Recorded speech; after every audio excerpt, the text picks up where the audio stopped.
మా ప్రభుత్వ ఉద్యోగ మిత్రులకు నేను విజ్ఞప్తి చేస్తున్నా, పైసా లెక్క మొత్తం మీకు అప్పచెప్తా, ఏది ఎట్లా వంచాలనో మీరే చెప్పురి. ఇక నా దగ్గర ఏం లేదు, అనా పైసా నా అన్ని జేబులలో తీసి మీ ముందర పెడతా, టేబుల్ మీద పెడతా, ఒక్క పైసా కూడా నా జేబులో పెట్టుకొని నా నెల జీతం కూడా మీకే ఇస్తా, ఎట్లా వంచుదామో చెప్పురి. ప్రతి నెల రాష్ట్ర ప్రభుత్వానికి 18,000 నుంచి 18,500 కోట్ల రూపాయల ఆదాయం ఉంది.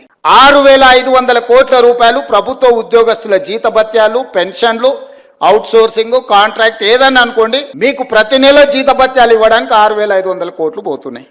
ఇంకొక 6,500 కోట్లు అయ్యగారు చేసిన అప్పులకు తప్పులకు ప్రతి నెల 10 తారీఖు లోపల కట్టాల్సి వస్తుంది. 7 లక్షల కోట్ల అప్పులు చేసిండు, కాళేశ్వరం లాంటి తప్పులు చేసిండు. ఈ రెండింటి కలిపి, అప్పులకు తప్పులకు కలిపి, ఇష్టం ఉన్నా లేకపోయినా, నాకు నచ్చినా నచ్చకపోయినా ఆయన నాకు ఇచ్చిన నజరానా ఏందయ్యా అంటే ప్రతి నెల 6,500 కోట్ల రూపాయలు నేను అప్పులోకి కట్టాల్సింది.